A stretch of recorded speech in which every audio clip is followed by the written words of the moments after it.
नौजवानों की तरक्की की राह में सबसे बड़ी रुकावट की दो बड़ी वजूहात हैं और वो है रिसर्च का फुकदान और प्लानिंग का फुकदान। रिसर्च करनी नहीं आती, प्लानिंग करना किसी ने सिखाया नहीं और बस पढ़ते चले गए मैट्रिक, इंटरमीडिएट और उसके बाद जब यूनिवर्सिटी लाइफ के अंदर आते हैं तो इस लाइफ को एंजॉय बहुत अच्छे तरीके से करते हैं, लेकिन अपने करियर से मुतालिक, अपने प्रोजेक्ट से मुतालिक रिसर्च नहीं करते। और प्लानिंग इसलिए नहीं होती शुरू से क्योंकि करियर काउंसलिंग किसी ने की नहीं होती। बस जो ज़िंदगी के मरहाइल गुजर रहे होते हैं लोग कुछ ना कुछ बन जाते हैं और डिग्री लेके कॉन्वोकेशन में पास आउट होने के बाद, उस कॉन्वोकेशन के में कैप उछालने के बाद बहुत अच्छे तरीके से, पुरजोश तरीके से माशरे में तो आ जाते हैं, लेकिन ना कोई करियर का पहले कभी कोई प्लान होता है। फिर ज़िंदगी जिस तरफ ले जाती है लोग उसी तरफ चले जाते हैं। आज भी अगर नौजवान ये चाहते हैं कि वो इतना वक्त गुजारने के बावजूद भी कोई अपनी ज़िंदगी को किसी सही ट्रैक पे ले आए, तो बेहतर ये तरीका है कि अभी भी वक्त नहीं गुजरा, जब तक आप जिंदा हैं रिसर्च कर सकते हैं। सिर्फ गूगल पे किसी चीज़ को सर्च कर लेना रिसर्च नहीं है। रिसर्च के लिए आपको सब्जेक्ट के एक्सपर्ट लोगों के साथ उठना होता है और उन्होंने जो अपनी ज़िंदगी के अंदर एक्सपर्ट ओपिनियंस अपनाए होते हैं उनको आपने एटलीस्ट पढ़ना होता है।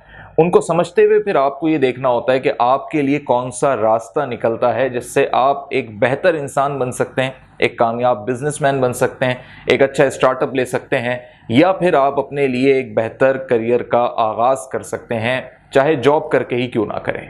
इन तमाम तर सूरतों में आपको उस फील्ड से मुतालिक रिसर्च पता होनी चाहिए या आपने खुद की हुई हो जिस फील्ड में आप जाना चाहते हैं। अगर आप मार्केटिंग की फील्ड में जाना चाहते हैं तो आपको पता हो कि डिजिटल मार्केटिंग ने मार्केटिंग के तमाम तर एस्पेक्ट्स को कैसे तब्दील करके रख दिया है। और फिर डिजिटल मार्केटिंग के अंदर भी ये जो डिजिटल मार्केटर हैं या क्रिएटर्स हैं, इनके पास नई नई क्या टेक्नोलॉजीज़ या कैंपेन्स आ चुकी हैं जिसकी वजह से लीड्स को बड़े आसानी से जनरेट कर लिया जाता है। अगर आप मार्केटिंग के शोबे से हट के इंजीनियरिंग, मेडिकल या किसी भी ऐसे शोबे में जो आपका मन पसंदीदा शोबा है उससे मुताल्लिक आपको रिसर्च लाजमी करनी होगी। प्लानिंग इसमें ये बड़ा इंपॉर्टेंट रोल प्ले करेगी कि आप अपने आप को आने वाले 1 से 2 सालों में कहाँ देख रहे हैं। जहाँ पे आप अपने आप को देखना चाहते हैं उसके लिए आपको पूरा एक रोड मैप तैयार करना होगा। उसके लिए सबसे बड़ी बात यह है कि आपको पूरा एक मंसूबा बनाना होगा। और ये जो आप पूरा एक मंसूबा बनाएंगे, प्लान बनाएंगे, या आप हर महीने की अपनी जो एक्टिविटीज़ होंगी उसमें आपके लिए आपकी इकोनॉमिक सस्टेनेबिलिटी और आपकी इकोनॉमिक एम्पावरमेंट बहुत इंपॉर्टेंट होगी। क्योंकि अगर आप कहीं मीटिंग के लिए भी जाएंगे तो आपको किसी गाड़ी की ज़रूरत होगी, आपका फ्यूल भी खर्च होगा और आपके अपने ड्रेसिंग के ऊपर भी कुछ ना कुछ अखराजात लगेंगे।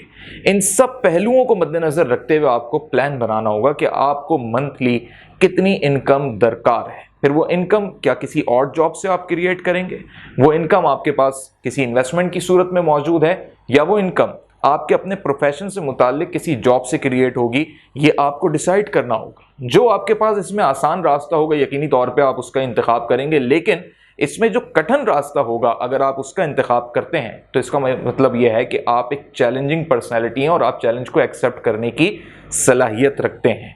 तो इंसान की तरक्की की राह में जो सबसे बड़ी रुकावट है वो रिसर्च का नाम है। अगर आप रिसर्च आज भी कर लेते हैं तो आपको कल आने वाले दिनों की तमाम तर वो चीज़ें पहले से पता लग जाएंगी जो आज आपकी नॉलेज में नहीं है।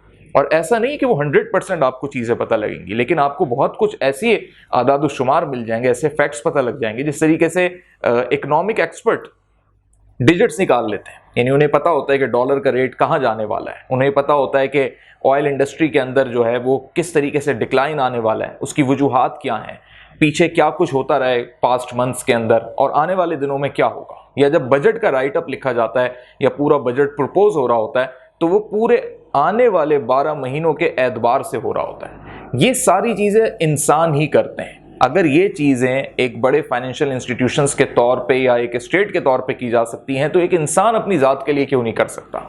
यकीनी तौर पे एक इंसान अपनी ज़ात के लिए बहुत बेहतर अंदाज में कर सकता है क्योंकि वो खुद उसकी ज़ात है।